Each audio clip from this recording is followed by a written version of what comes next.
Kal Kadosh, Shalom Uvracha. Nous allons lire Bezrat Hashem cette semaine la paracha de Noach. Et Noach apparaît comme quelqu'un de complètement inconnu. On nous dit à la fin de la paracha de Bereshit, Venoach matzahen be'ene Hashem. Noach a plu, Noach a été gracié par Akadosh Baruch Hu.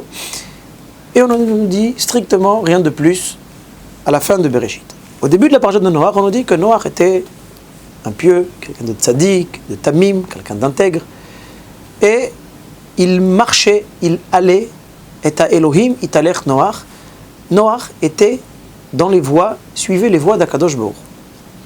Les Chachamim dans la Mishnah, dans les Pirkei Avot, nous disent que le monde a été créé par 10 paroles. Et dans le même Perek de Pirkei Avot, on nous dit qu'il y a exactement 10 générations entre Adam Arishon et Noach, et 10 générations entre Noach et Avraham. Est-ce que les Chachamim viennent ici seulement compter les générations et nous disent voilà, il y en a 10 et pas 11 et pas 12? C'est évident que les Chachamim ici nous donnent un message. On va lire la Mishnah. La Mishnah nous dit Asara Dorot min Noach ve'ad Avraham. Leodia kama erech hapaim lefanav. Il y a exactement 10 générations entre Noach et Avraham pour nous apprendre, pour nous informer combien Akadosh Baruch Hu est miséricordieux. Akadosh Baruch Hu ne punit pas tout de suite, il a attendu 10 générations. On sait que les problèmes ont commencé déjà avec la génération de Adam Arishon. Et malgré cela, Akadosh Baruch Hu attend 10 générations. Chez Kol Adorot Ayu Machaisim Uba'i, toutes les générations énervées Akadosh Baruch Hu, allaient à l'encontre de la parole d'Hachem. Ad Sheba Avraham Vekibel Sachar Kulam, jusqu'à ce qu'Avraham, finalement, a apparu, et c'est lui qui va recevoir le salaire de tout le monde. De quel salaire on parle? Les Chachamim ici veulent nous apprendre quelque chose de très particulier concernant la création du monde. Pourquoi le livre de Bereshit prend aussi bien dans Parashat Bereshit, dans Parashat Noach, il y a autant de détails et on nous détaille toutes ces générations, tous ces engendrements, toutes ces toladot. Et on nous dit justement pour bien nous expliquer ici qu'il y a des étapes. Il y a différents degrés dans la création. Le monde a été créé par Akadosh Baruch Hu, mais Akadosh Baruch Hu décide que le monde n'a pas été créé, en tout cas d'une telle manière où le monde est un monde fini. Le monde a été créé, mais Akadosh Baruch Hu, justement, veut de nous, en tant qu'Am Israël, veut cette choutafout, veut le fait de s'associer à Akadosh Baruch Hu, Cher bara Elohim la'asot. Akadosh Baruch Hu a créé un monde et ce monde appelle, ici les Chachamim, le monde est appelé par les Chachamim, Olam ha'asiya, le monde de l'action. Ça veut dire que le monde est constamment en train de se parfaire. Nous devons nous-mêmes agir, c'est tout le but des différentes mitzvot, de la Torah, pour parfaire le monde.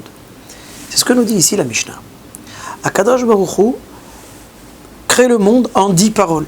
Ça veut dire qu'il y a des étapes. Le chiffre 10 correspond, explique le Maharal de Prague, à un monde qui est complètement spirituel, à une valeur, c'est d'ailleurs la raison pour laquelle c'est après le chiffre 10, alors c'est un système, comme on appelle en mathématiques, un système décimal, où après le chiffre 10, alors on reprend à nouveau. 10, 11, 12, 13, et on arrive à 20, on arrive à 30. Ça veut dire que le système décimal, c'est pas seulement un système qui a été choisi, c'est le système qui correspond en tout cas sur le plan spirituel, à un degré spirituel le plus élevé. D'ailleurs, on le dit dans Mizmor Shir Yom HaShabbat, A'ale Asor Va'ale Navel. On chante à Kadosh Baruch Hu et on rend grâce à Kadosh Baruch Hu sur des instruments à cordes. Asor, c'est un instrument à cordes qui possède exactement 10 cordes. Pourquoi ce chiffre 10? Pour nous dire justement que la plénitude dans la réalité est représentée par le chiffre 10. Quand Kadosh Baruch Hu crée le monde, il y a déjà une première plénitude, mais elle est encore insuffisante. C'est pour ça que de Adam Arishon jusqu'à Noach, on a encore 10 générations. On s'élève encore d'un degré encore plus élevé. Noach va, en tout cas, essayer arrive à se sauver, grâce à la Teva, grâce à l'arche, et avec sa famille a sauvé une partie de l'humanité, une partie de l'espèce humaine et de l'espèce animale. Mais Noach n'arrive pas encore à sauver le monde. Noach n'arrive pas encore à amener un message divin. Il n'arrive pas encore à amener cette spiritualité dans le monde. Qui c'est qui va le faire? 10 générations plus tard, Avraham Avinu. Avraham Avinu, nous disent les Chachamim, c'est la 10e génération après Noach, qui lui va recevoir le sachar de tout le monde. Il va recevoir le salaire de tout ce que les autres générations n'ont pas réussi à faire. Pourquoi? Avec Avraham Avinu, on ouvre une nouvelle ère dans l'humanité. D'ailleurs, on arrive au summum de l'humanité à travers Avraham Avinu, et plus particulièrement à la naissance du Ham Israël. Si on fait attention, le Maharal de Prague explique que le dernier peuple qui apparaît sur la scène de l'histoire, c'est le peuple juif. Pourquoi? Parce que dans la réalité, plus une chose a été créée plus tard, et plus elle est parfaite. C'est la raison pour laquelle on a Adam Arishon, on a Noach et on a Avraham. Avraham qui va donner naissance justement au peuple juif, arrive après ces 10 premières générations de Adam jusqu'à Noach, encore 10 générations de Noach et jusqu'à Avraham Avinu, pour nous dire justement, pour expliquer la différence non seulement entre Avraham et Noach, mais pour expliquer la particularité et la responsabilité que nous, en tant que descendants d'Avraham, Yitzhak et Yaakov, que nous portons sur nous, et c'est ça notre rôle en tant que Bnei Israël. À partir de Avraham Avinu, commence ce qu'on appelle Olam HaTikun. Ce monde qui va commencer, on va commencer la réparation. C'est une réparation qui va prendre jusqu'à la fin des temps, jusqu'à Biat HaMashiach.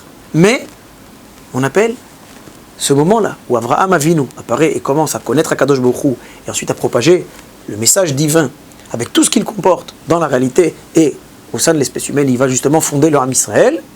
C'est justement à partir de Avraham Avinu. C'est notre rôle. C'est la raison pour laquelle les Chachamim justement nous expliquent qu'il y a ces différences d'étapes, d'accord, entre chaque génération et toujours au chiffre de 10. On finira par remarquer dans le Midrash, les Chachamim comparent Adam Arishon, ils comparent Noach comme quelqu'un qui, Akadosh Baruch Hu, le relève de la terre, comme quelqu'un qui s'enfonçait dans la boue et à Elohim italech Noach. Ça veut dire Akadosh Baruch Hu doit aider Noach à sortir de la réalité terrestre. Il peut au final, il arrive à s'élever, il arrive à être justement à être sur les eaux, cette eau qui représente le monde matériel, qui représente la vitalité dans le monde, mais la vitalité à l'échelle matérielle. Noach arrive à s'élever et à ne pas être enseveli sous les eaux. Avraham Avinu est considéré comme celui qui éclaire Akadosh Baruch Hu. Ça veut dire quoi? C'est pas quelqu'un qui va marcher avec Akadosh Baruch Hu, c'est pas quelqu'un qui est aidé par Hachem, mais c'est quelqu'un qui va marcher Ithalech lefanai veyetamim. Il va marcher devant Dieu. Les Chachamim disent c'est comme quelqu'un qui voit le roi et qui marche dans des rues sombres, et qu'est-ce que fait cet ami du roi? Il va l'éclairer à l'aide d'une torche pour que le roi puisse passer.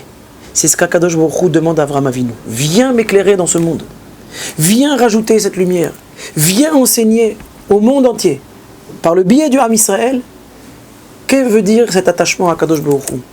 Ça veut dire quoi? Une vie de moussar, une vie morale, une vie d'éthique, une vie spirituelle. Et c'est la raison pour laquelle on retrouvera cette même notion, comme avec Noach, qui a pu être sauvé du Maboul. Alors on verra que le Ham Israël a un tout autre degré, qui, lorsque le Ham Israël rentre avec Moshe Rabbeinu et avec les ossements de Yosef dans la mer Rouge, alors le Ham Israël ne passe pas sur l'eau, mais c'est l'eau qui carrément se déchire, c'est l'ouverture, la déchirure, Kriat Yamsouf, ou alors c'est le Ham Israël qui peut passer. Ça veut dire quoi? On ne peut pas seulement, c'est pas seulement qu'on s'élève au-dessus de la réalité, mais on arrive carrément à rentrer dans la réalité et à chambouler, mais au contraire pour élever, surélever et parfaire la réalité. C'est justement le message de la paracha pour expliquer justement la force que Kadosh Baruch Hu a donnée à chacun d'entre nous en étant les descendants d'Avraham, Yitzhak et Yaakov, pour justement non seulement se parfaire à l'échelle individuelle, mais toujours et avec l'aide du clan d'Israël, bien entendu d'Akadosh Baruch Hu, toujours de parfaire la réalité et d'arriver à un monde meilleur. Shabbat Shalom Uvorach.